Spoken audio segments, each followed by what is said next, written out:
Good evening, everyone. This is delicious Don Juan, the Texas treat, and you are listening to the Countdown City WrestleCast.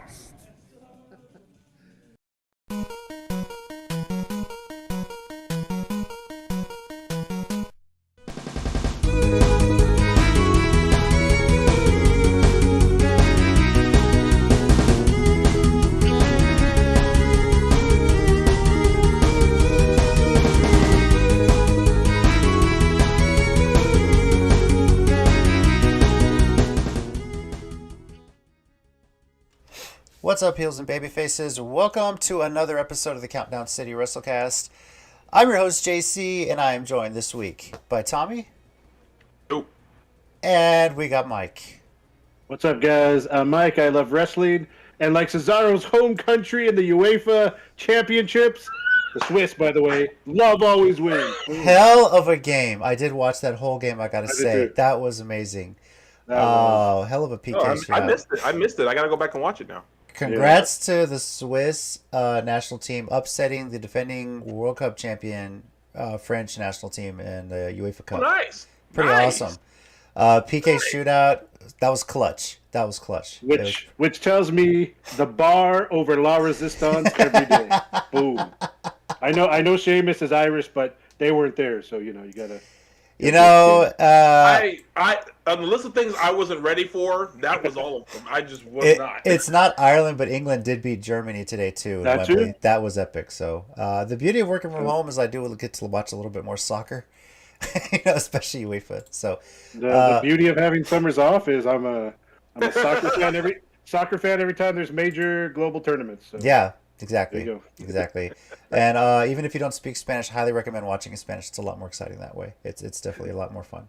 So it's like watching wrestling, the Japanese commentary. Oh my God, you get into it way more. You don't understand the word there. even watch Canadians hockey in the French commentary. It's way more exciting too.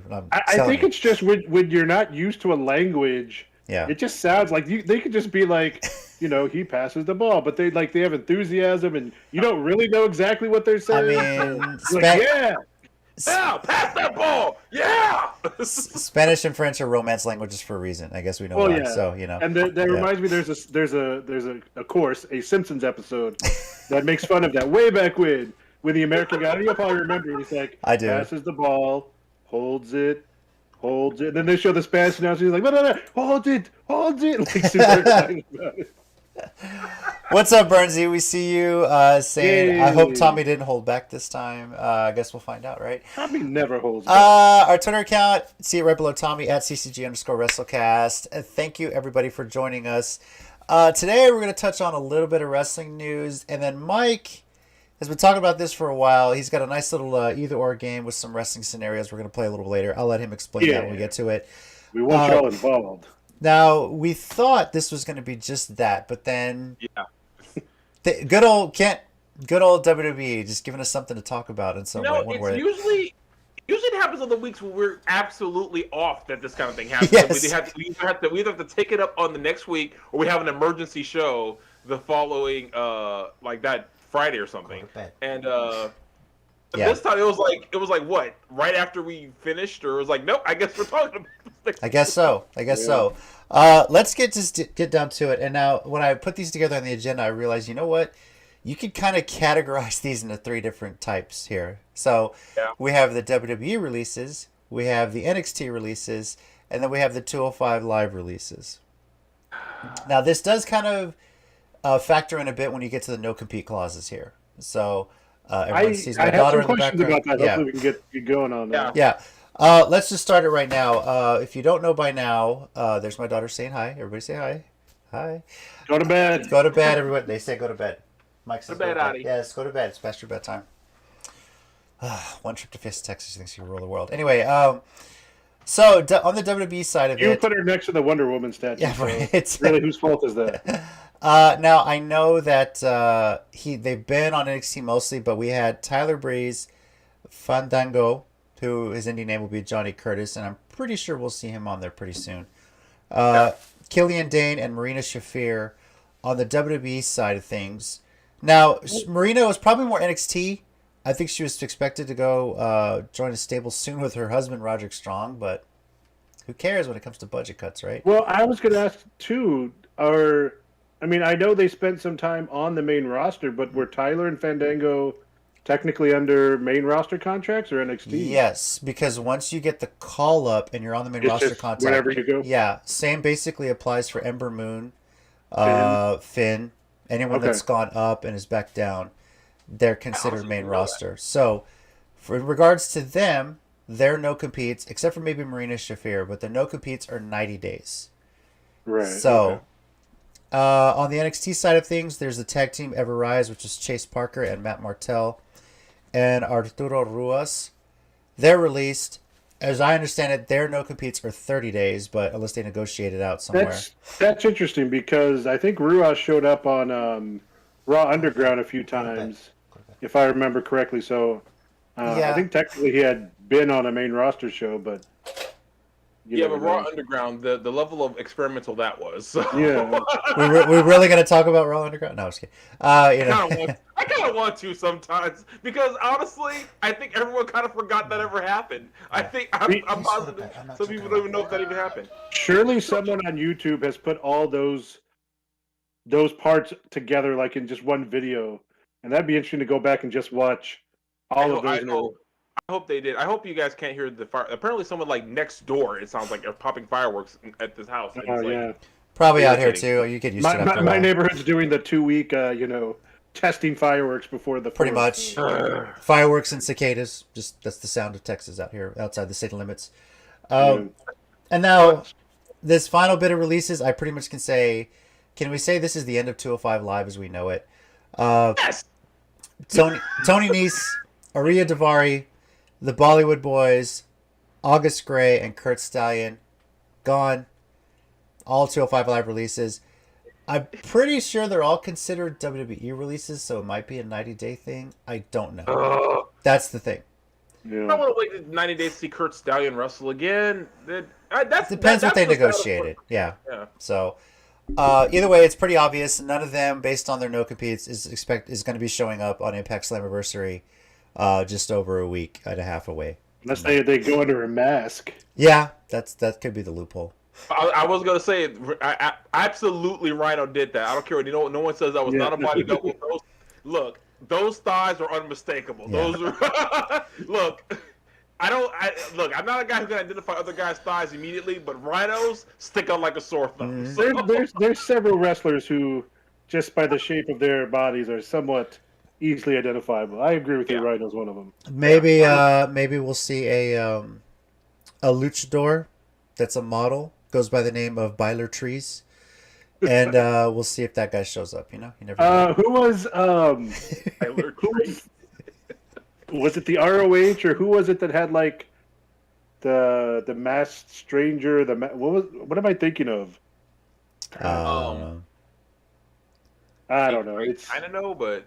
Or maybe it was maybe it was actual local indies. I don't remember, but I remember like a masked, like sexy guy or something like that. That'd be right up. Oh no, you're talking about Romantic Touch. You're talking about I know his name, Rhett Titus. Titus. He was right. Okay. Absolutely right. I completely forgot he ever did. I knew you would know once. Yeah. Because I remember because when they dropped that gimmick was the day that All Night Express reunited because they jumped Romantic Touch during his entrance. Now I think we were there for that too, weren't we? We were there. It was all San Antonio. Again. That's right. That being said, all these releases, I think it's pretty safe to say there's more coming. Ever since they've gotten new guys taking over the budget, they're pretty much cutting people that they're not using, which was all of them. We've complained about them hoarding talent. Yeah. How many people has it? So, in a way, as the more these people get released and are allowed to go elsewhere, even though it might take a little bit, I'm starting to get a little bit happier with certain people that are getting released. Although, seeing Adam Cole in his Twitch stream getting a little emotional when he found out Tyler Breezer's release was pretty tough to watch. Yeah, I saw that. Yeah. So, is there any that you think maybe make a beeline to Impact or AEW or New Japan or Ring of Honor? Any predictions from these list of people that got let go? I Off the top of your mean, head? kind of like you said, I think Fandango could fit in either of those easily. I think he's been around long enough. And I would have said Tyler Breeze too, though I was reading some reports that he may be considering retiring and just Really putting all his time into his the training school he has with Sean Spears. Again, there were just some reports, and there were different people saying slightly different things, but I'd be interested to see, because I mean, when you think about it, both of those guys have kind of been around a long time in that WWE system. So, Bernsey, I haven't forgotten about Raw Underground. Yeah, well, Jason PS3, it's been dead a long time ago. I think you're talking about 205 Live. You're probably right, but that's a sad thing, is the fact that this was a brainchild of getting the cruiserweights some love, and the thing is, it's the cruiserweight title still around. That's the good thing. In NXT, yeah. So, like, I've heard, and again, I'm not gonna lie, I haven't watched it, but I know, and most people don't watch it. But all I see, like, once a week, I'll see, oh man, everyone's sleeping on 205 Live. These two guys just had a killer match. These two guys. I think even that's probably our main event, but just like all the guys who were there were just putting on, great matches. If you were at indie show, would probably steal a show or something. But they were always filming it at weird times. It would like go on the air after SmackDown on. But they would never advertise the network. it. Yeah, no, they never advertised it. And I can recall when we went to SmackDown, I think it was here in San Antonio in 2019, 205 Live was the most entertaining part of that whole night. I got to be honest with you. It's a 2-hour SmackDown. This was back when they were filming it on Tuesdays, obviously, or broadcasting on Tuesdays. Can't remember, one of the two. And that was when they were going through the period where there's no wrestling during commercial breaks. Like Vince only wrestling only when they're on TV. So the commercial breaks were kind of boring. They really weren't doing much.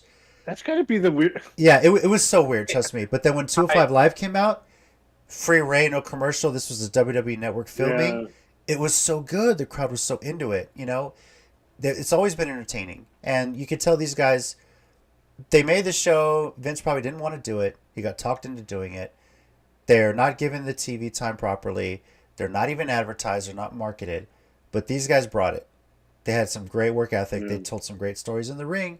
And they did what they do best, And like I said, I look back at that. I was like, that was the most entertaining part, was after SmackDown went off the air, is the 205 Live guys on WWE Network. So, what can you say? For the cruiserweights that are left, hopefully they do something. They take on that cruiserweight division, really embrace it, and do something with it. Make it their own, So hopefully they'll get to do more on NXT. Yeah. One more bit of news that we'll get to before we get to the game ICast for us. Seth Rollins and Becky Lynch officially tied the knot today. Congratulations to both of them. As the pandemic ends, weddings finally start to happen, it seems. So that's was it like actually, I was at one last week. So yeah. Was it like an Irish shotgun wedding, or? I don't know how they did it. Seems pretty private, but it's the wrestling thing. You do it during the week because you're working on the weekend. Exactly. So, yeah. All right.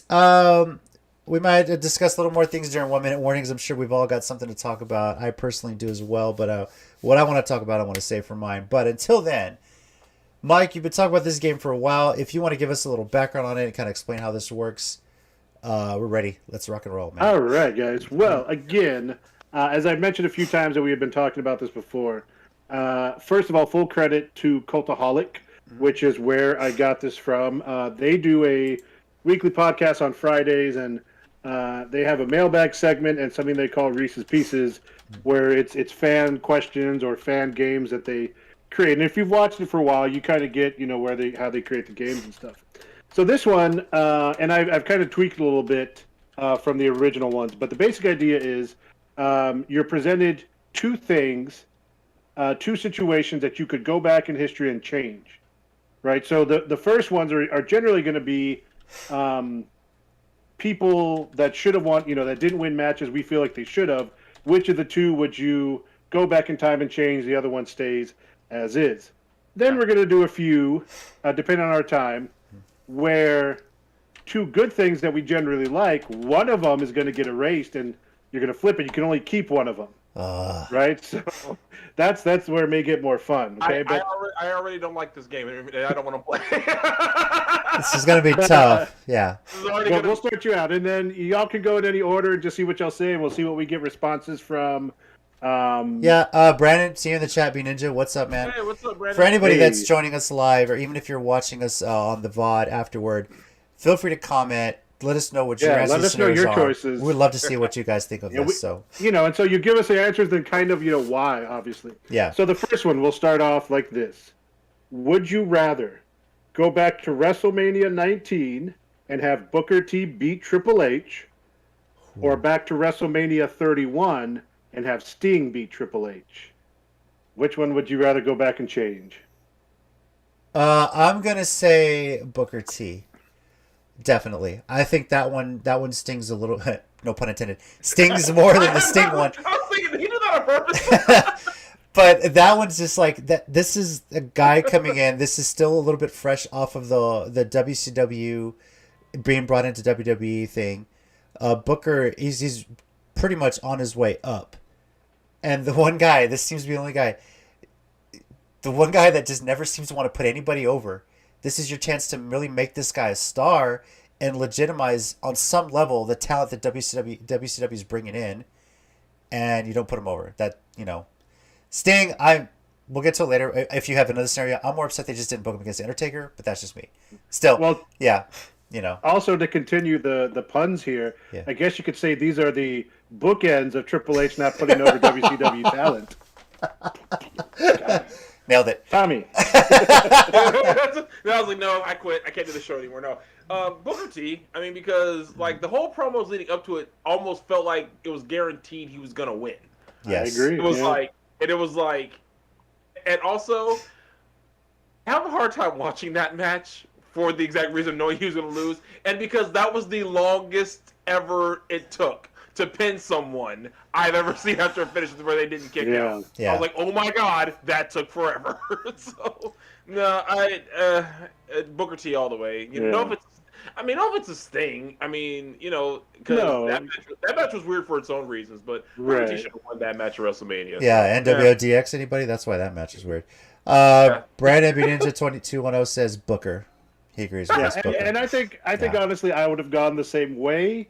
Even though I am obviously a big Sting mark, and that in and of itself, the WrestleMania 31 match and the reasoning that people were like, oh well, he had the thing later with The Rock and Ronda Rousey, so he couldn't have been coming off a lot. I was like, it's just excuses, man.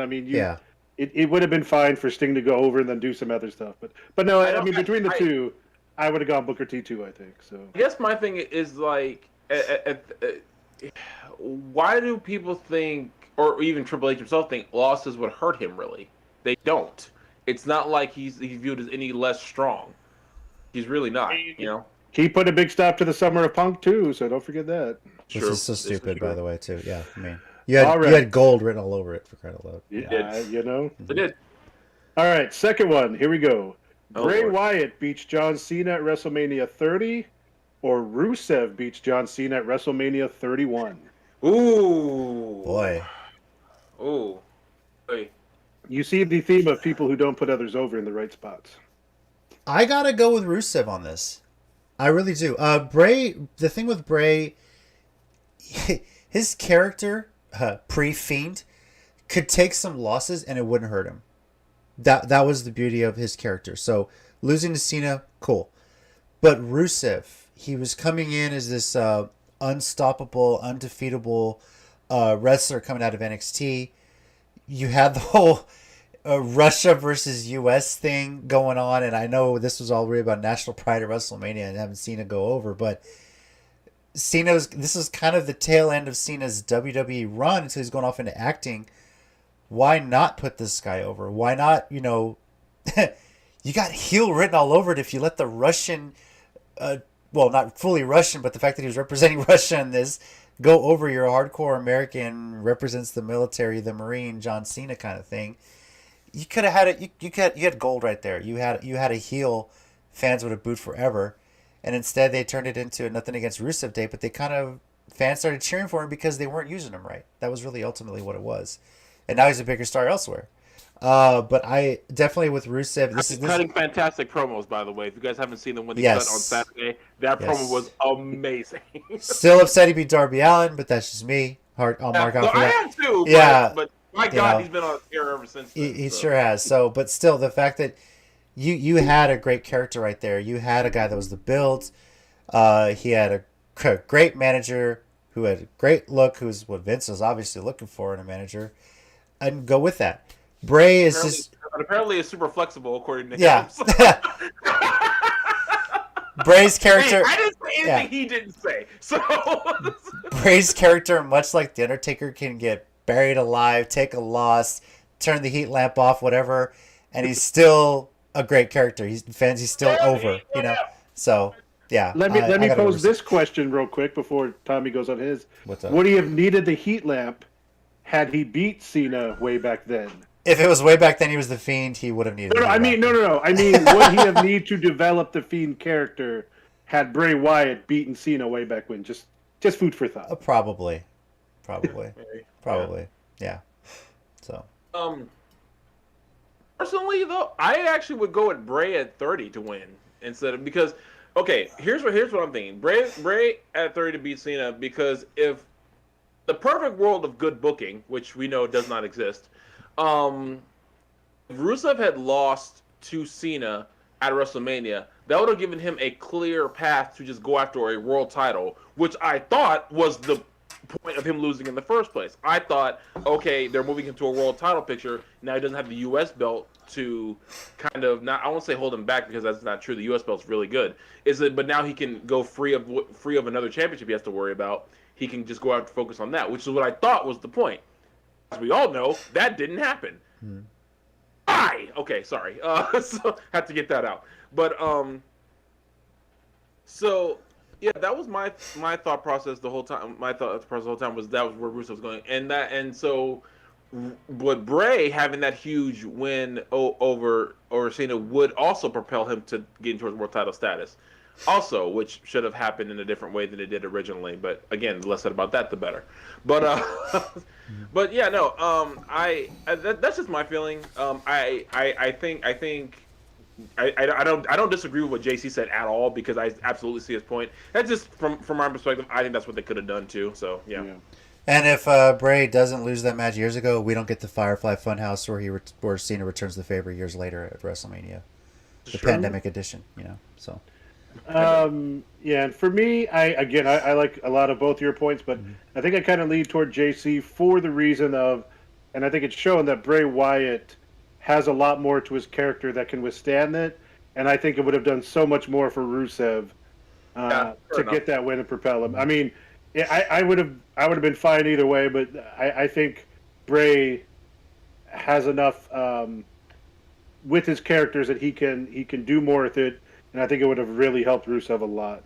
You know, funny enough, and I'm actually going to be arguing. I might as well disagree with JC too, because I'm about to argue for his point. They kind of did that in AEW when he beat Darby Allin, because he beat Darby Allin and Orange Cassidy to me are the two most over guys in AEW, and you can't convince me otherwise that there's anyone more over than those two. And to have him beat him like he did. That heat was nuclear that night when he made him pass out to the game over. It was like you could feel the hatred through the screen when he won that belt, and I loved it because it was like that's the Miro we could have had as Rusev in WWE. You know, even with Rusev Day, they could have turned that on its head in an instant and made him immediately again the biggest heel ever. But they never booked him right, and which is hard to do because the guy's good. He's very entertaining. I don't know how you can't book him right. Just let these guys talk. You know, they can do promos. Dude, you send these guys. You can send these guys developmental for a reason. Do you not trust your developmental system? I mean, that's a good point. Yeah. But again, dude, it's only my son-in-law. that promo on AEW this past Saturday with that prayer was the greatest thing. And Lord, thank you for making my hot wife flexible. I was like, and he said that on TV. This is a different man than what we were used to. TV 14, baby. But it's Saturday night, so yeah, it's true too. By the way, if you missed the main event from NXT, we have a new North American champion. Isaiah Swerve Scott defeated Bronson Reed. Really? Yes. Are you serious? Okay. Sorry, Mike. NXT Jeff Cobb just lost his North American Championship. So, but I mean, Swerve's building some stuff with his group, and he's been hot for a while. So I respect it, but I wish he would have had a little bit of longer run. But that's crazy. Yeah. I had roll. See where they go, because I believe next week is Great American Bash on Tuesday. Yep. So. Because it's 4th of July week. That's right. All right. By the way, Bernsey says that's Vince for you. Yeah. well, yeah. We're going to say that a lot throughout this game. Probably. All right, number 3. And I think I know what y'all are answering this, but again, I was trying to unify the theme with the person in each one. So, number 3. Braun Strowman defeats Brock Lesnar at No Mercy 2016, or Samoa Joe beats Brock Lesnar at Great Balls of Fire. Oh, boy. I'm going Samoa Joe all the way. I'm sorry. I don't care. Get it? Braun Strowman was there. Well, I mean, apparently they didn't even value him that much. They released him, but it should have been Samoa Joe. He was like the first time Lesnar looked legitimately vulnerable.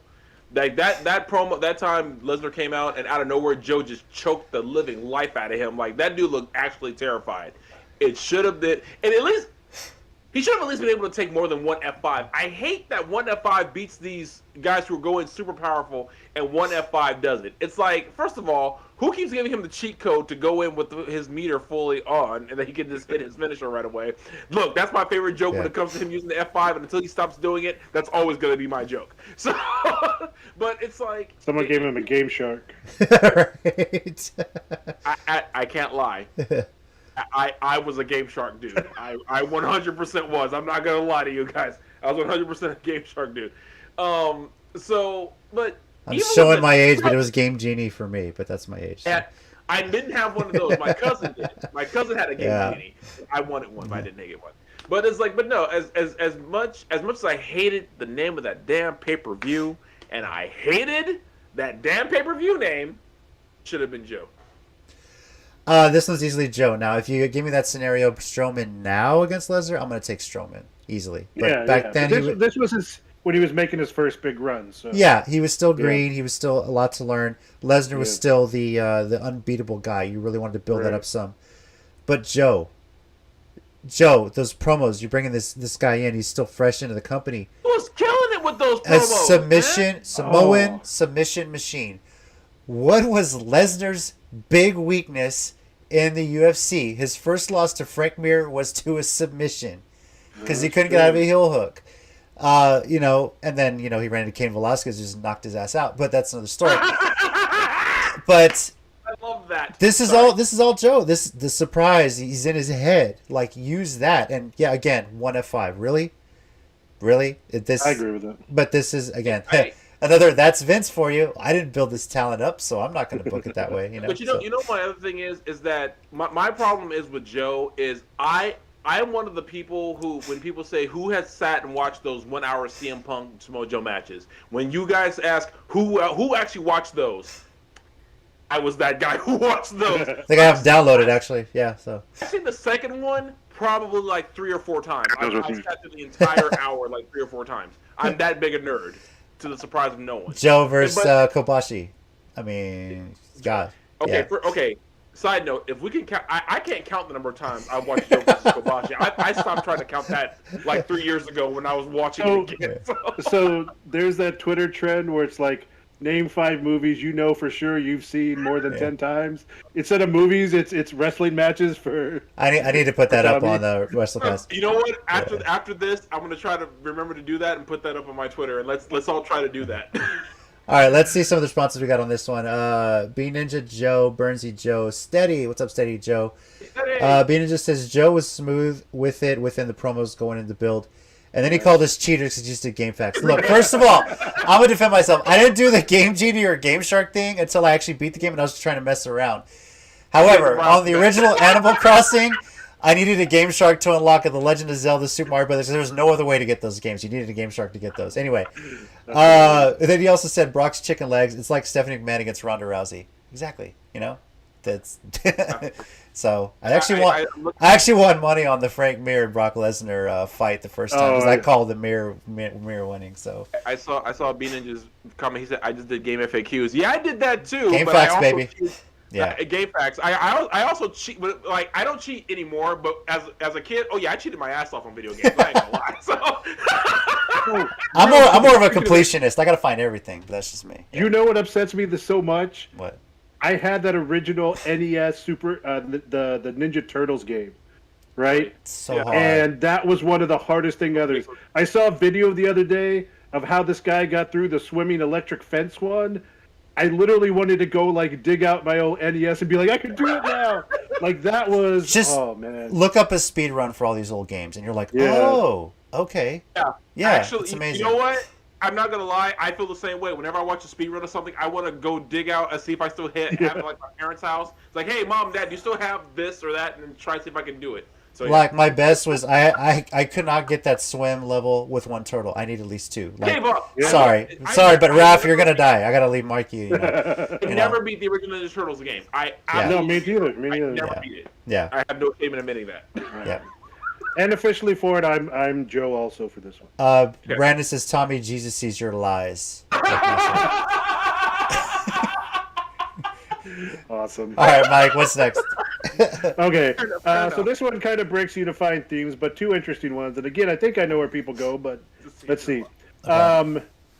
Ryback beat CM Punk at Hell in a Cell when he was starting to build all that momentum, or Nexus beats Team Cena at SummerSlam. Oh, Nexus. Nexus, absolutely. Nexus. Fuck Ryback. That's what I figured. Well, it's not even the F Ryback thing for me. It's more like the Nexus thing was such a missed opportunity. Like they had again, like Joe with Lesnar, they had all the momentum in the world going in. Even if they brought Daniel Bryan in for that because the whole the tie choking thing, which again was the dumbest. This company gave us Hell in a Cell. We tried to kill Mick Foley, but Daniel Bryan choking to do with the ties going too far. Yeah. The sponsors are mad. Oh my god. Yeah. But again, we tried to kill Mick Foley several times. So. I mean, in all fairness, he tried to aid it himself as well. But I mean, that's fair, but Vince let it happen more than once. So. I know. And you think about everything that they showed on like the Attitude Era of WWE, and I know they probably didn't have those same sponsors back then, but I agree. I only find it interesting because I know in hindsight it's easy to say F Ryback, but he was legit over when he first started that run. Yeah. And it seemed like they weren't ready to stop the CM Punk title run, his long year plus run. And so that was the whole Brad Maddox screw job finish weird thing. And I thought that was the Shield one, wasn't it? Or was that the Maddox one? Wasn't it both? Maddox was the one with Ryback, if I'm at the Hell in the Cell. Oh, the Cell. I'm thinking of when the Shield debuted at Survivor Series. Oh, yeah, no. Yeah. That was from the Okay, yeah. The Ryback was on the Cell, yeah. Mm-hmm. I think that was afterwards, and then the Maddox like quick counted or he was paid out. I forget exactly how it went down. That's right. But I mean, after that, I don't think he ever fully recovered. And again, in hindsight, it's easy to say, well, no big deal because he turned out the way he did. But he was pretty over, so I just thought it'd be interesting. But I agree again. Nexus, again, just going back to Cena and those top guys that they should have put people over at the right time. I think I never really got into the whole Ryback character because it felt like it was another Goldberg reincarnate. Like they were really trying to push that, It was, but fans liked it for what it was worth. Man, I just remember us going to Nitro in the Alamo Dome.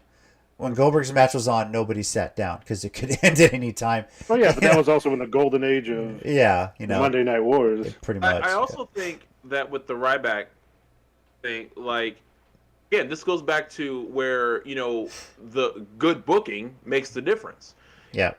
He could have lost to Punk, and then all that interference with the Shield, but then he would have had a legitimate gripe later down the road to get a world title shot if they had built up on that.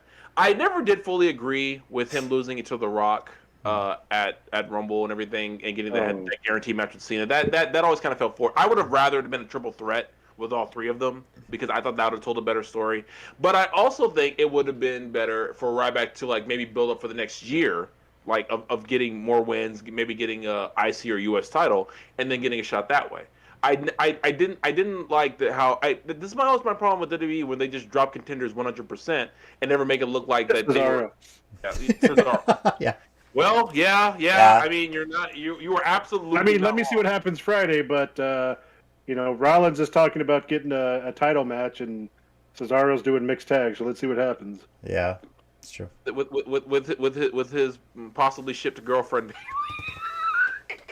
Hey man, Thanks. all I'm saying I only said that because I agree with it. When you said it, I saw the picture. I was like, I would absolutely ship this. JC, is it true that if we start singing like copyrighted songs, we could maybe get kicked off the stream? Like even if we're singing them? I don't know the details, but just kind of hum it, I guess. So someone just start singing "Secret Lovers." That's awesome. Look, That's a hell of a storyline if they pull that off. As a fan fiction writer myself, I have shipped way weirder couples for way less interaction than what we saw on Friday Night SmackDown, and I do not apologize for this. So yeah, why not? Brandon, I'll send you mine after I finish it. Brandon says, try Ninja Gaiden. Yeah, I've seen you stream it. Those games are so damn hard, and props to them for that. The guy's ridiculous. The old school Ninja Gaiden. Pick one. They're still hard. The new ones. I have never beaten a Ninja Gaiden. No, game. Never. Like I won't stream it because I'll get salty. I'll get pissed, and then I'll be a meme. Steady does no one remember Game Shark with me? Hey, we remember Game Shark. I'm just showing my age. Remember Game Genie. Yeah, Steady, you must have missed it. I loved Game Shark. Yeah. I had like 4 of them. I never got them, but. When I got bored playing through a Final Fantasy game, let me just Game Shark this sucker so I can see the ending. Brandon, Jason, PS3 all say Nexus. Brandon and WWE fired Tennille for an iPad case. Yeah. Bernsey, you're either Nexus or against us. Yep. That was a great tagline, by the way. Oh man, they ruined that. Yeah. Mm-hmm. Okay. Ray Barrett should have been world champion. And for the official vote, I would go Nexus too. Okay. All right. So the last one of the kind of positive ones, if you will. Here we go. CM Punk wins the 2014 Royal Rumble instead of Batista. Okay. Or Daniel Bryan wins the 2015 Royal Rumble instead of Reigns. Ooh. Because one affects the other, if you think about it. It does. It really does. Okay, so 24. The Batista one was the one where Punk quit afterward. And then they put Bryan in. Yeah. Reigns that wins. gives us one of the greatest WrestleMania moments of all time. It does. And then Reigns. 32, where he came to San Antonio. That was 31. 32 was in Dallas. That was the. 32. That's right. That winds up being Reigns and Lesnar with the cash-in. Oh, that's right, in San Francisco. Right. So both actual things that happened resulted in pretty big WrestleMania moments. Pretty memorable WrestleMania moments. But a lot of people felt like the certain people got chipped because of the initial result. Okay, I'm gonna go ahead and say CM Punk. Obviously this was removed from the whole Summer of Punk storyline, but he had never at that point been in the main event at WrestleMania. Deserved it at that level. That's his biggest gripe. Medically been treated like shit, and then Batista knew coming in. He said this so much in interviews. I should not have won the Rumble coming in because I knew it was a bad idea. Did I never tell you that when I met him, he told me that. Yeah. I met him at a comic store. A friend of mine was helping this guy start a comic store, and Batista came in for a meet and greet for like 2 hours, and I met him, and I was talking to him about that for a second. He told me that he looked at me and said, "Man, I should never have won that match." He looked me dead in my face and told me that. That was the birth of Batista. Remember that? So I think Punk should have won that. He should have been the one challenging Randy Orton. Obviously, we more than likely don't get Daniel Bryan added to that match, but maybe we do somehow. And I don't know. Because Punk quitting opened the door for that. Like they were. Yeah, exactly. Yeah, it really did. It really did. So wasn't the word that Bryan was originally going to face Sheamus again in another. Yes. Yeah, that was the thing. And Tommy was at that WrestleMania where it happened too. That would have been the WrestleMania Tommy would have gone to in New Orleans. Yeah. That was 30, the streak and everything. 30. So the streak. I didn't say it this time. But that was. I was sorry. I was nearly crying sitting in my chair. Like that was a long ass drive back to San Antonio. Let me tell you, I was so depressed. With everything Punk had done, and granted, everyone will say what they want about him quitting. By him not necessarily quitting, but he really didn't quit. He did eventually get fired. He just took the time. That changed their plans. So, but I still have to say Punk because of all the things he did in his career. He changed the way, whether they admit it or not. Him and his wife changed the way WWE books things on some level. how they look at the smaller superstars, at least for a time, right? But the women's effect seems to have already worn off. It has, unfortunately, but but our hope in that is still Bayley and Bianca, Rhea Ripley, and Charlotte. He brought more eyes on the company as far as the indie fans. They started looking more towards Ring of Honor and some independents to bring some talent in. And that's why we have Adam Cole and other things. But he deserved to be in the main event of WrestleMania. That's all he really wanted. That's all he wanted. Whether he loses or not, he deserved that shot. So I have to go Punk there. Whether or not that means Daniel Bryan never becomes champ, I don't know. But that's good. That's my only thing hanging. That's the only thing that's hanging me up right hard. now. That's hard because that cash in the next year was pretty fucking epic. I gotta admit. But then again, though, I you know what? I will go Punk because let's say the history plays out kind of the same way. Daniel Bryan does come back and becomes the planet's champion. Ultra heel wins the belt that way, and actually that storyline was fantastic too. But I'll say Punk. And here's another main reason why. Because if we get the following year Reigns still winning, then we still could get that epic Seth Rollins cash in, which was probably the greatest thing I'd ever seen anyone do with that contract. Because honestly, it never occurred to me that you could cash it in during the match. Right. I think we used to question if that could happen. You use it to get the main event. Yeah. But we never thought of the idea. Yeah, I agree. And honestly, it also gave us the line, the greatest heist of the century, which it legitimately was. The fact that this man ran in and stole the main event from those two is actually one of the best things that came out of that WrestleMania. I mean, do you remember how so out of it the crowd was most of the match? Yeah. And then the second his music hit, it was like a shot of adrenaline. It was. Hit 50,000 people at the exact same time. And it was like it didn't matter how much of a heel he could have punched a baby in the face, and he still would have been the most over guy walking out of that building that night. Plus, let's not forget that WrestleMania 30 was the first WrestleMania on WWE Network. Oh yeah, that was the very first one too. Yeah, we may have had the WrestleMania Punk moment instead of Yeselmania, so it's true. Punkmania. Let's see here. Brandon says Punk. Jason says Brian for that one. Split in the comments. Mm-hmm. It's funny, JC, because I think we think a lot alike about these things. Because I'm going the same way. Because the one thing that sticks with me also is, I used to. Speaking of things you've probably listened to 10 times or more, Punk on the Cabana podcast. I've listened to that so many times, and that's always stuck with me too. He just never got his chance. All he wanted with all the success he had in those couple years. You would think a WrestleMania main event would have been easy, would have made perfect sense, and he never got it. And he had to sacrifice, and then he had to sacrifice for Cena and The Rock. Yeah. And I agree. I think he deserved a WrestleMania main event. I think he said it too on the podcast. The plan was for him to wrestle Triple H, and he says, "Well, you're going to be in the main event. You're wrestling Triple H." He just tells him flat out, I was like, I don't need to wrestle you. You didn't put me over years ago. What's the point? It does nothing for me. This is not the main event. The main event, and he's old school like that, is the last match on the show. Rousey, Lynch, and Charlotte means nothing that Mania if it's not the last match of that WrestleMania. If it's second to last, it doesn't have the same hit. Flat out. It really is. I mean, honestly, even with the 2-night thing, the fact that Bianca and Sasha main evented a night of WrestleMania, it still means the world. Yes. Because to me it's like this. Because I couldn't be a hypocrite and praise all the the night 1 and night 2s of Wrestle Kingdom, who main events that, and then do it with WrestleMania, because again, that's hypocritical. Another, they worked so hard to get there. Mm-hmm. Sasha and Bianca, they destroyed so many barriers when they did that.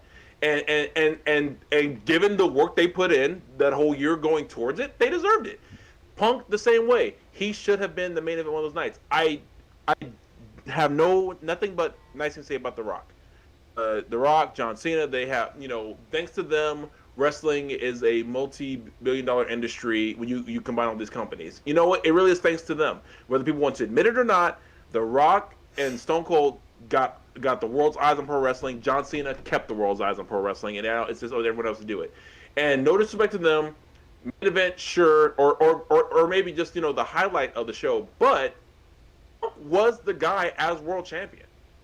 He had a really and the year of the Cena and Rock match, he had a pretty solid feud going on with Chris Jericho that could have stole the show had it been given more press. Yes. And this is not me hating on The Rock or Cena, because they have their careers, they're doing fine, and good for them. God bless them. But they were there before. They were where Punk was at that time, just trying to fight to get to that main event. Because there was a time before The Rock was one of the highest paid guys in Hollywood, rightfully so. He's very entertaining. He was the guy getting beat up every week with the belt, losing the belt, winning it back, blah, blah, blah, blah, blah. And now Punk was in that position where he should have been the one main eventing in WrestleMania, because he was the one who did put in as much work as The Rock once did. He was the champion. He was a champion. They should, as an acknowledgement of all the work he did, he should have been the main event of WrestleMania. I totally get where he was coming from on that. Cool. Yeah. All right, Mike. All right, so now we're going to move to slightly different things. So I'm going to take two things and we're going to retcon them to change the outcomes. But you pick the one you want to keep the way it happened, and then the other one switches. Okay, so let's see if you get what I mean. Okay. And the first one, this first one I could probably choose a few names, but this is the one they use, so I'll start with this one. Mark Henry ends the streak at WrestleMania 22. Eddie Guerrero loses to Lesnar at No Way Out. Which one do you want to keep the way it happened? And that means the other one happens in the new timeline. The streak ends years earlier. So if you choose that, then you're keeping The Undertaker winning, and Eddie Guerrero would then have lost to Lesnar. You see what I mean? So I have to keep Eddie. Personally, I have to keep Eddie. And Mark Henry beats the streak. Hook 'em. They're two Texas guys. I'm down. I'm down with the Longhorn. And they're both Longhorn fans too. I'm gonna be down with the Longhorn being another Longhorn for the streak. But but how over would the world's strongest man really be? Truly the world's strongest man if he's the one that beat the streak. So yeah, I'll take that. But Eddie beating Lesnar, God, that was so epic. I will never forget that for the rest of the long as I live. That was amazing. I'm too much of a diehard Eddie Guerrero mark to do that. So no offense to The Undertaker. Besides, I kind of think Taker wouldn't have been mad if Mark Henry of all people would have beat him, because I think he'd have been like, yeah, okay, Mark's cool, that's fine. Yeah. And of course, then they're both named Mark. Thanks, Mark. You're welcome, Mark. So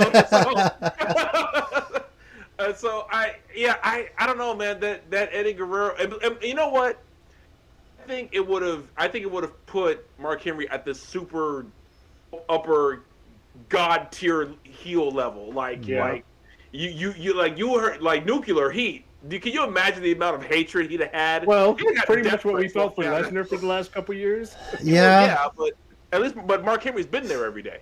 Yeah, no, I agree. I mean, but I think there would have been a lot of hatred, and it would have made Mark Henry a very. I mean, he was always really interesting, and especially when he got into his Hall of Pain run. But that would have been something. Yeah. But and the Eddie Guerrero thing for me was personally, I gotta be honest. This was before I knew about wrestling websites and dirt sheets and all that. And I personally did not think Eddie was gonna win. I gotta be honest. I did not see a world where Eddie was gonna win that match. I really didn't. So when he won, it was like the biggest shock to me at that time. That was probably for me the biggest shock in pro wrestling ever at that time. God, the crowd reaction too was amazing. The crowd went like just over the top. Yeah. Like when he jumped in the crowd and hugged everybody, I didn't think they were going to let him go. Yeah, and I agree. I would keep Eddie Guerrero. I mean, it means. I mean, the streak was obviously one of the biggest things in wrestling, but I think the Eddie Guerrero win just means so much. Honestly, to wrestling, to certain types of wrestling, especially against a guy like Lesnar. You know, I know a lot of people will talk about, which wrestlers kind of allowed, smaller guys to be seen legitimately in the bigger guys. And you can talk about guys like Shawn, Owen Hart, but the Eddie Guerrero itself, he wasn't by any means a big, Hogan, Scott Hall, Scott Norton type of muscle man, but he, like many people feel, probably could be considered one of the best wrestlers. Like, just everything he did was so smooth, and he was so amazing at it. I think it really means so much that moment was there. So I agree. I would definitely keep that one. From a cultural standpoint, it was a guy that looked like me, won the title too. So. And honestly, in a roundabout way, for a cultural standpoint, for me, I kind of win in both ways because then Mark Henry beats the Undertaker. So yeah, I would kind of win in that one too. So. All right, so here's the next one, and it kind of relates to one we did already, but let's see how y'all feel about this one. Lord. Daniel Bryan loses at WrestleMania 30 in the main event, or CM Punk loses to John Cena at Money in the Bank.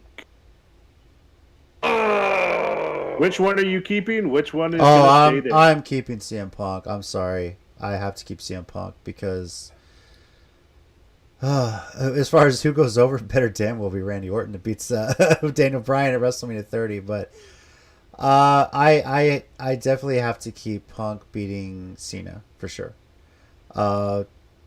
That, I think, for me personally, and I know it's Mania, but I think that was a bigger moment on so many levels for so many reasons. As indie wrestlers making it in WWE, smaller guys, sticking it to the man. This was the modern day Stone Cold thing. Him going back and forth with Vince McMahon about his contract, saying stuff. I mean, if he loses there, the pipe bomb promo is worthless. It really is, I think. And honestly, if he loses there, Daniel Bryan never even gets the shot. Flat out, because, I mean, if he loses, that means he's not there anymore. But the fact that they really played that up, now, should they have done it better? Beyond that, I agree, yeah. But just him winning the title, leaving through the crowd, even though Vince tried to get Alberto Del Rio to come down and cash in real quick, That was hilarious. Yeah, and just to find out that he just escaped and got into a getaway car, and the belt ends up in his refrigerator when he finally gets home because he needs a drink of water. But that Chicago crowd, I mean, if Punk loses there, we get the same old big guys wrestling for the title, and Daniel Bryan probably never gets close to a title shot. So I'm going with I'm keeping CM Punk and say Daniel Bryan loses. That's hard though. That's very freaking hard. I know. I was on the fence, but JC's argument swayed me. So I gotta go with Punk because I also think that honestly, Daniel Bryan had lost in the main event or Mania that year, he would have got a title shot later because there probably would have been because there were shenanigans during that match anyway. So he would have had a legitimate gripe to get that win to get a win later. It just would have meant more WrestleMania. But no, I think the Punk win means more. Although I will say that's hard to say because I remember how that kid Connor, who was like the diehard Daniel Bryan fan, was in the crowd that night, and that makes that choice a little hard to say, because I was like, oh wait, his smile made angels cheer. So no, I don't know what to say anymore. But no, but the Punk win does mean more for smaller guys. I mean, look, I gotta be honest. If Punk doesn't win, do we even get a Seth Rollins? We get guy like Seth Rollins, who was an absolute ROH mainstay. You get guys like, does Kofi Kingston ever get a real shot? It hasn't been for CM Punk. Do we even get the Shield for that matter? Because they were part of Punk's whole keeping his streak and everything. Yeah. So I have an interesting take on this. Okay. I'm going to keep Daniel Bryan's win. Mm-hmm. Okay. And here's why. I do think obviously that the WrestleMania 30, the Yes Movement, was one of the most feel-good times of wrestling in recent memory because we were tired of the same old, same old. And I know you can say the same thing with Punk, but here's the way I'm looking at it in hindsight. If I see how you're going to mess it up over the next 2 years, then let me be ignorance is bliss and never get it started. Mm-hmm. If you, because the wrestling fan bitterness of how badly you messed that up with Kevin Nash, with Triple H, with Del Rio cashing in, just because you didn't like Punk, and I know that's only his side of the story, but I kind of believe it. I'm a fan, so what does it matter? Mm-hmm. So I say I'm going to go ignorance and bliss and never get it started to begin with. Okay. Fair point.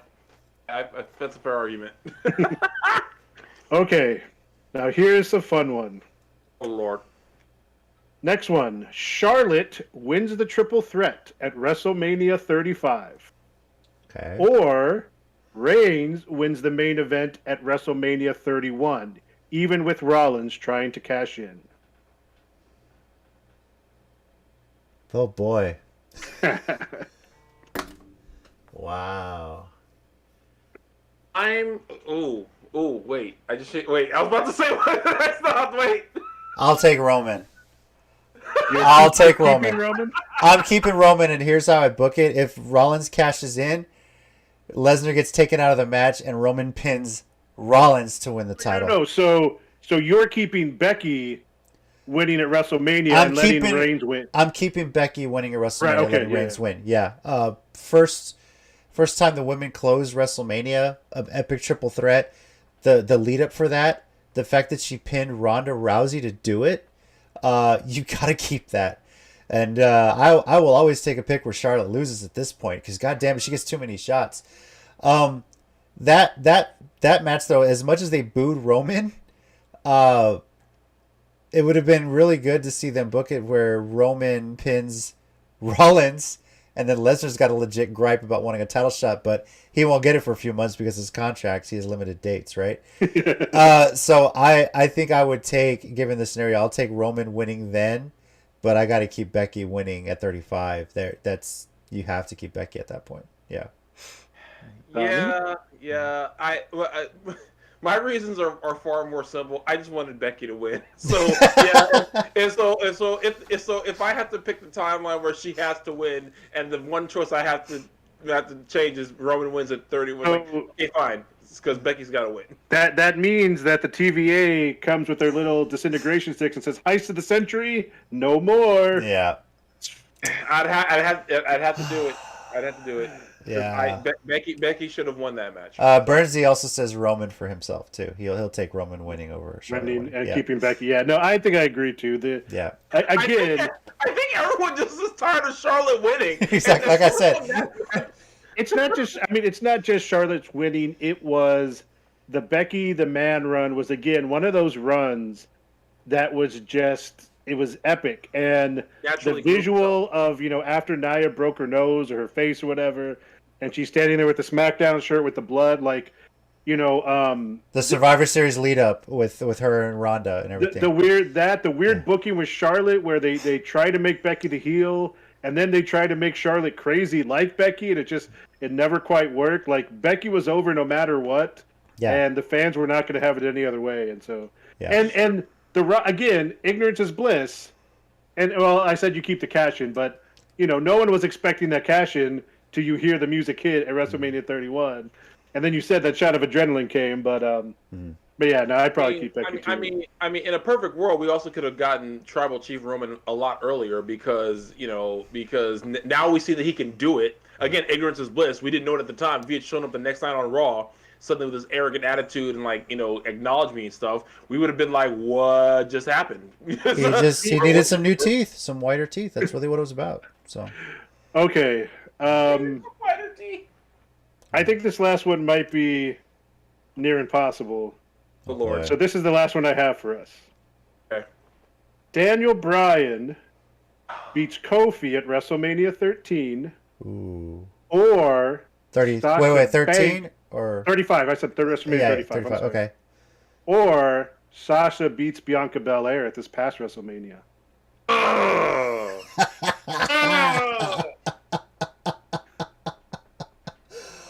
God, you're evil. Wow. Oh.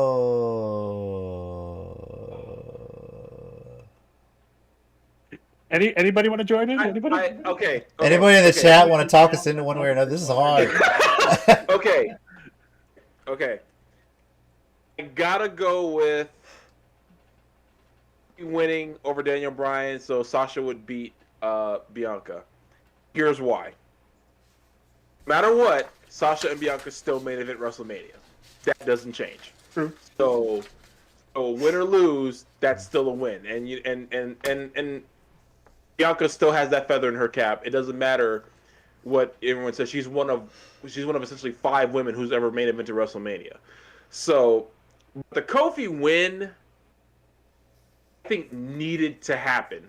True, his title run ended stupidly, but it's a win I think needed to happen. It needed to validate everything that he'd been saying. It needed to validate WWE's willingness to actually let someone new step up and give it a shot. But man, this is a hard one to pick. But yeah, I gotta go with Kofi still winning, so Sasha would win at WrestleMania this past year. Yeah. Bernsey says, as they say on ESPN, come on, man.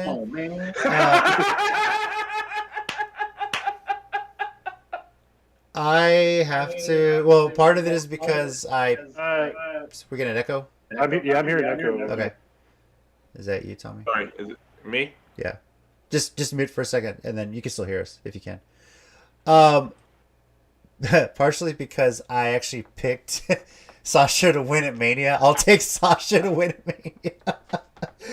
And it's just, I mean, for the same reason Tommy said too, Kofi had to win that. Just to get to that match, all the shit Vince put him through, to get there, to end the Planet's Champion, to have the New Day there, for them to reveal the belt with his plates already on it. Lord knows if I'm sure Daniel Bryan still has the actual hemp belt, which is great.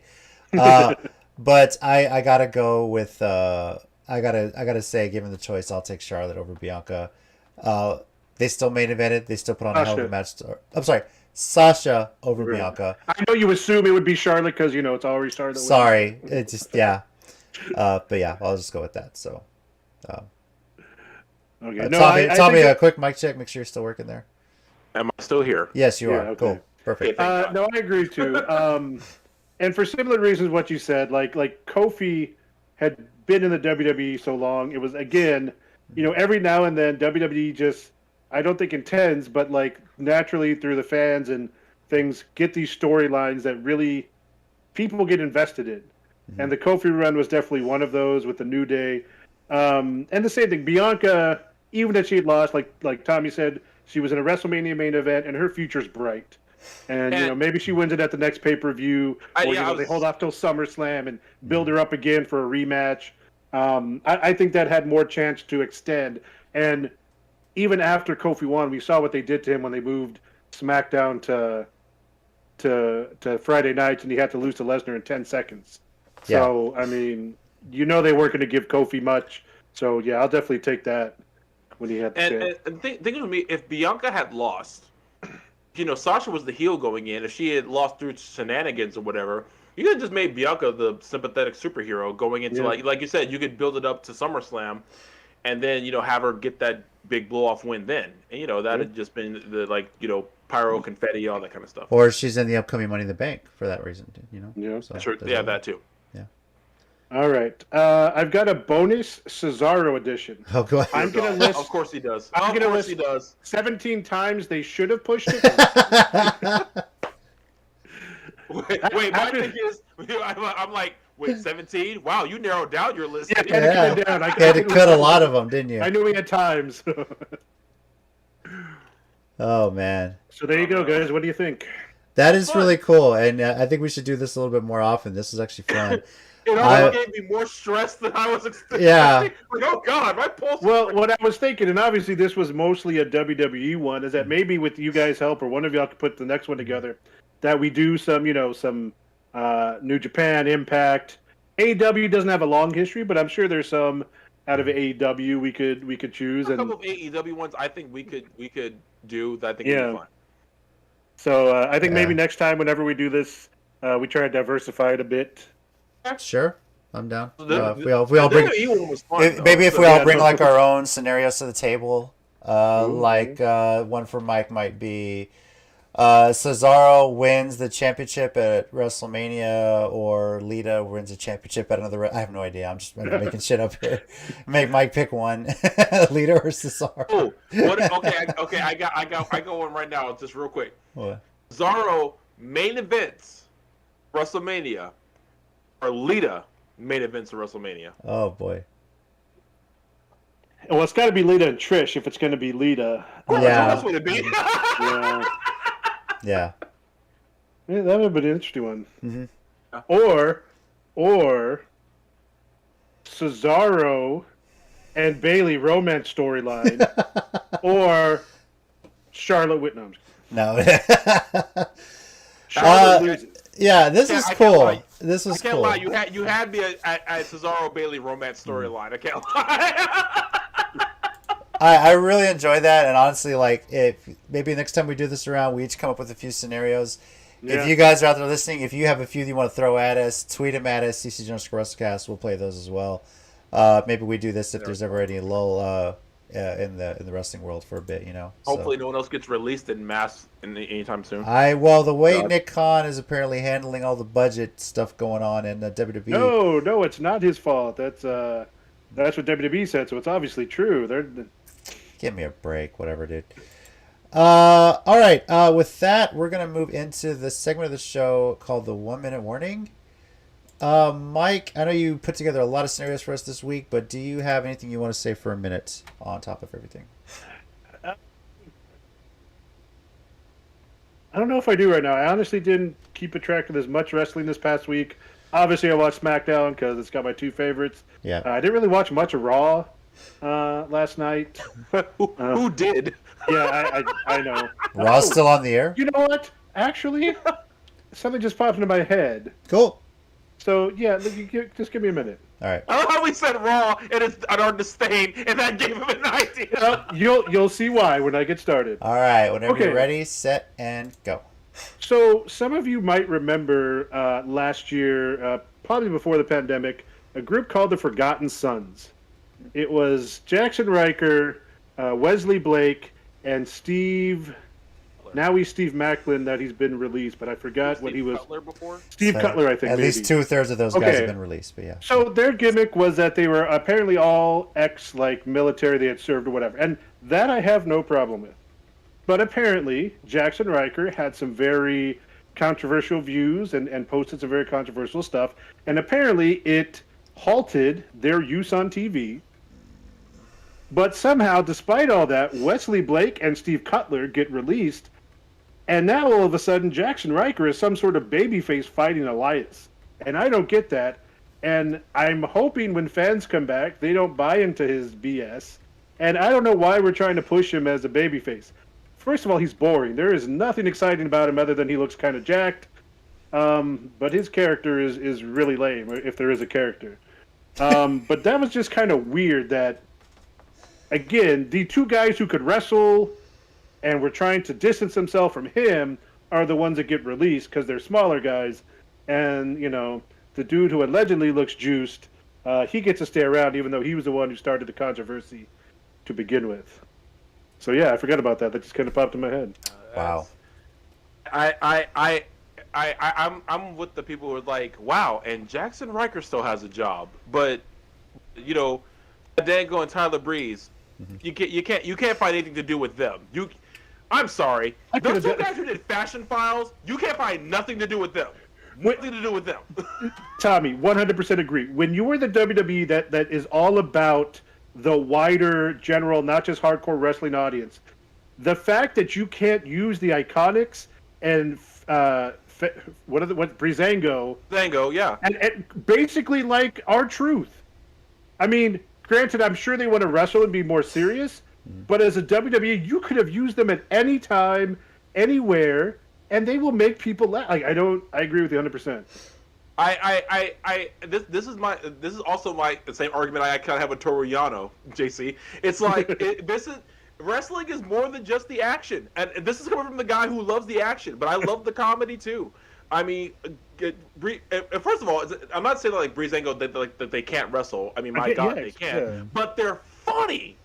And clearly, the entire locker room likes them. So it's like you had two guys who could wrestle. They were funny. They came up with their own skits when no one else was doing anything with them. And then you got two guys. Not only that, but the entire locker room actually got along with these guys. Mm-hmm. They didn't have any heat. No one hated them. No one was saying, "Oh, those guys." No, they were like loved by everyone. And they're released. I don't get the mentality of that. It's like maybe they're not locker room leaders, but they're guys in locker room who make everyone relax. It's like hey, these two guys come in, they're bringing back fur vests and they have cop hats on. That you can't tell me you walk the locker room, see that, not burst out laughing immediately. Come on. Their match with the Usos when they were dressed as the janitors is one of the funniest and most entertaining wrestling matches I have ever seen. Yes. And I would watch that over and over again because, wrestling. I think it's Mick Foley or several people have said it, but it's like a circus. It should have a little bit for everybody. If you don't like the lion tamer, then you'll like the clowns. You don't like the clowns, you'll like the acrobats. There should be something for everybody, and they definitely brought something that everybody would be entertained by. So my favorite thing was that night after the Hell in a Cell match between the Usos and the and New Day. And they were talking about, they were like, and the Usos saying, like, this team locked up, and Breezango, and then New Day say, wait. Breezango's cool. And they're like, you know what? I like fashion style. and they fist bumped. I was like, see? But you know what's even better about that? If you listen to the crowd reaction, when they said, no, Breezango's cool, and the crowd lost their mind. I was like, Vince, did you not hear that? Did you not hear that? These guys are over. My thing is, Vince has clearly lost it because it used to be, even if guys he didn't like, if they were over, he didn't care. He pushed them. He was like, I don't get it, but fine. If they're cheering and buying their merch, people would have bought Breezango shirts by the hundreds. Think about how much of a run Santino had just being the goofball. And God bless him, that man got... Yeah, our truth to me is a continued missed opportunity. Whenever he's not on my TV screen, I was like, you're wasting your money if you're not putting our truth on my TV screen. What's wrong with you? I literally just want him to show up before every pay-per-view and do the promo where he thinks he's in the main event or in one of the matches. Dude, just choose a different match every pay-per-view. Go to his TikTok. He did the teleprompter challenge. It's freaking hilarious. You got to check that out. Awesome. Yeah, I do catch him. Yeah. I want our truth to be the ambassador for pro wrestling and just show up on everyone's wrestling show. Cut a promo, and I want him to cut off Tony Khan mid-sentence and just Tony's like, Truth, you don't work for me. No? Oh. Okay. don't be saying that because you're giving me hope I'm going to see R-Truth against Toriano at some point for the King Pro Wrestling Championship. You said like I don't dream that could happen one day. Like to dream the impossible dream. You said like I don't. Oh my gosh! Yeah. So I'm sorry, real quick. I just had this thought in my head now. Where at the last pay-per-view with the Battle Royal, the AEW one, Leo Rush comes out at the Joker, but R-Truth comes out, and Leo Rush is just like, what are you doing? I'm the Joker. You don't work here, Truth. Oh, but you're here. You don't work for... I'm in AEW now, not WWE. My bad. Maybe that could happen. Maybe. We'll see. Stay in this place. What's up? And it's like... And I want everyone at the same time. Truth, you don't work here. Oh. All right. Bad. I'll see y'all guys later. All right, Tommy, do you have something this week? I do, actually. All right. Whenever you're ready, set, and go. Okay, and going back to form, I have Japan news. So starting off for New Japan Pro Wrestling, we actually do have new junior heavyweight tag champions, JC. I forgot to tell you. Oh. Bullet Club, Taiji Ishimori and El Phantasmo. They won them back. Again? Yeah, they won them back a couple of days ago. Actually, no, they won them back on this past Wednesday, last week. But the big news out of Japan was Sawama, who was the Triple Crown champion for All Japan Pro Wrestling. He actually came down with COVID, unfortunately. Now, from what I hear, he's doing fine, but he went ahead and vacated the belt because he contracted it. So he's doing okay, but they made the title vacate, and they had a triple threat for the new champion. And Jake Lee, who won the Champions Carnival this year, I believe. Let me double check that. Yeah, he won the Champion Carnival this year. He won it. This is the first time he's ever won it, and he's actually the leader of his own stable now. I think Total Eclipse is the name of it. Please tell me they come out to the song and nothing. I don't know. I don't know yet. Total Eclipse of the Heart. Literally, dude. Same idea. I literally had that same idea. Okay, real quick. Sorry to interrupt, but not the original version. The version that was in old school. Sorry, go ahead. Sorry, Tommy. Go finish your. Even better, but no. Literally the same thought I had. I was like, because the group just came together on March 6th. Oh my gosh. So I haven't heard their entrance yet. I'm waiting to see if I can find it. But no. So it's big news to have Jake Lee win it, because like he used to be like a junior heavyweight guy and like just being tag teams left and right. But this is a big step. This is again pushing some new talent for All Japan, which is something they're pretty good at doing. But it's a big deal to have him win the belt. It's good for him. And another reason I keep bringing up All Japan, this is also where Joe Doring came from. So anyone who wants to know, if you want to track down some Joe Doring matches, where did he wrestle? Look up his stuff in All Japan. Dude was a beast. And so when I say I was excited Joe Doring signed with Impact, this is why, because the dude's legit. So nice. All right, for mine, this is really one that I actually can't. I don't really know how I feel about this, and I'm kind of winging this one. But do you guys know the name? I hope I pronounced this right. Kenice Mobley. Anybody know who that is? Sounds familiar, but I'm not 100% sure. Yeah. She's the now former writer of WWE who admitted on a podcast that she never watched wrestling in her life when she got hired at WWE. And then she got roasted on the internet for it, and it cost her job. Now look, I have no problem with the WWE hiring people that don't watch wrestling to do the writing for them. If that's what you're looking for someone that's writing. And Kenice, by the way, for applying, getting the job, congratulations. It's a good step. But I don't think, the way WWE does their things, you probably don't have to watch wrestling to write for them.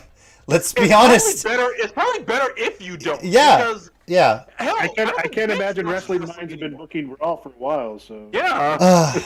But here's the thing. She started getting messages and everything. She lost her job because she basically revealed what WWE was apparently embarrassed about, is that they do hire people that don't watch wrestling to... Look, be upfront about it. You're a publicly traded company.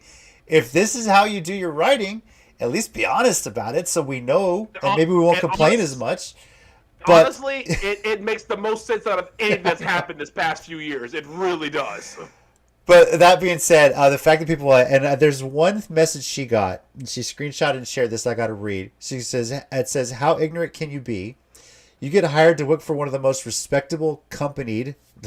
Work on your spelling there, by the way. Company, and you admit to not knowing shit about the product. Dumb bitch in all caps. First of all, I wouldn't consider WWE the most respectable company. I would. And that's kind of like working with the mafia. I'm just saying. If you think they're a respectable company, then you really need to take a serious look at their hiring practices, how they employ their wrestlers. They're independent contractors, so they don't have to pay health insurance. They don't have to provide basically travel expenses for them. And look at the stuff they put on TV during the Attitude Era. When I was a teenager in high school, I'm not complaining. I enjoyed every minute of it.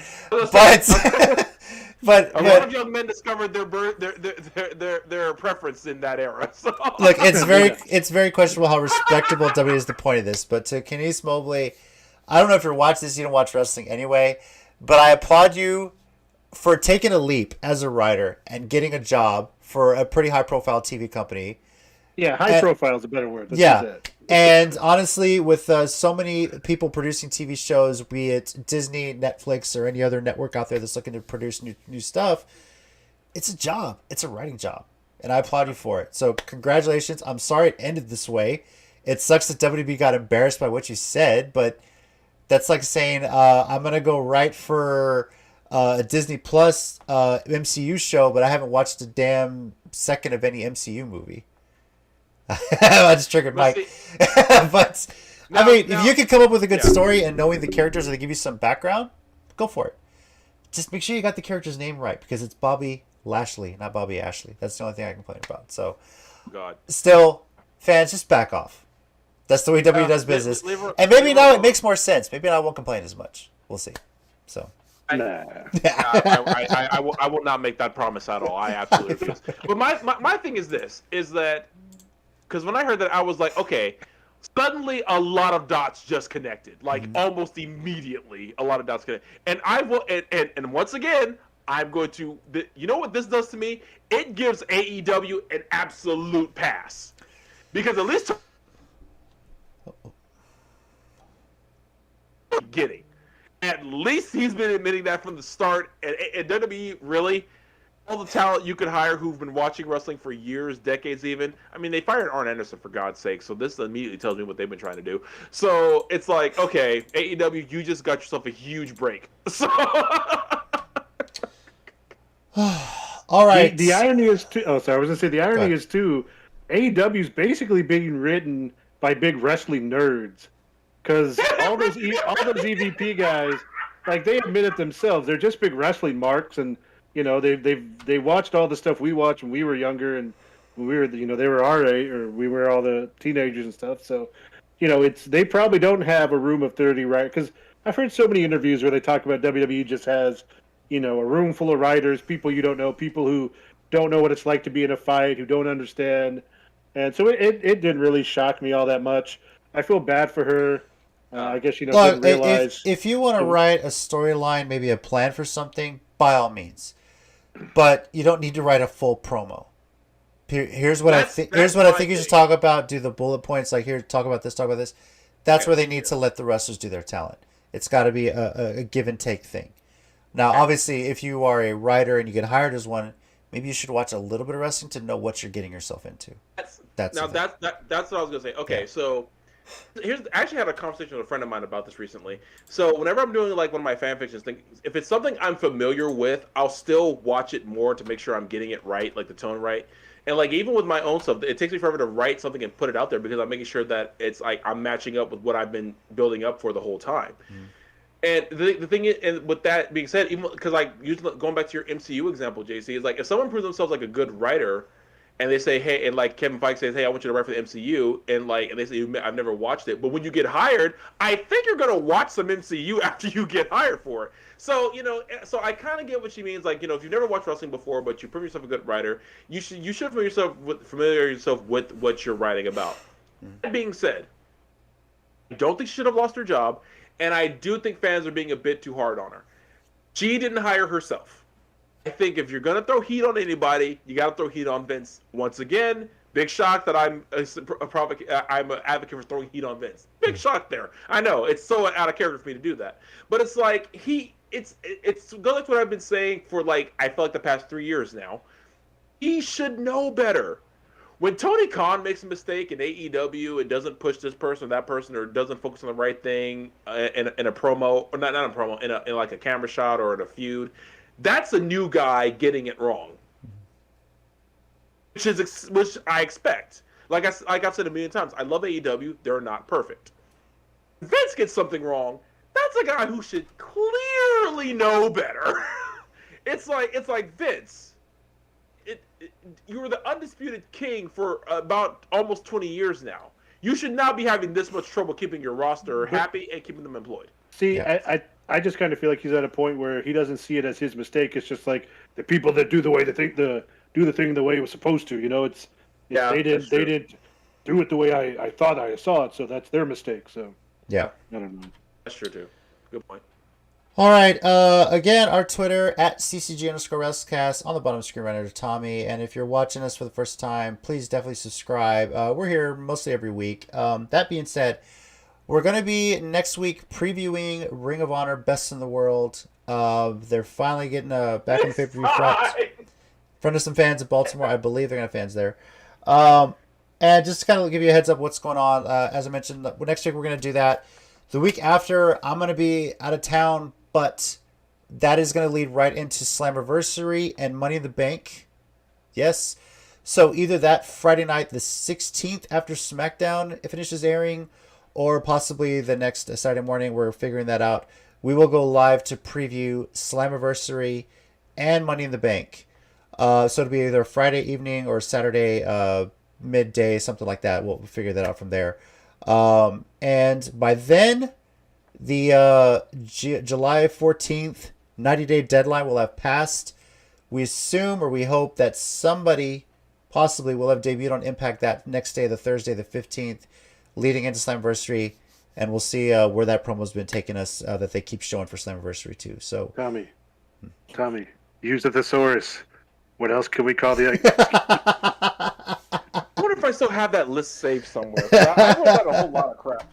Dude, I was almost, you know what I was almost about to do? If I had had it with me, I absolutely would have done it. I'd have gone and got my Tolkien word dictionary and found the closest equivalent to iconic in a Tolkien book. It's what is a Tolkien word for this? I like it. Thank you everyone for joining us. This was a lot of fun to do the scenario. I'm looking forward to what's next. So over here we got Tommy. You everybody? We got Mike. Thanks guys. Be good to each other.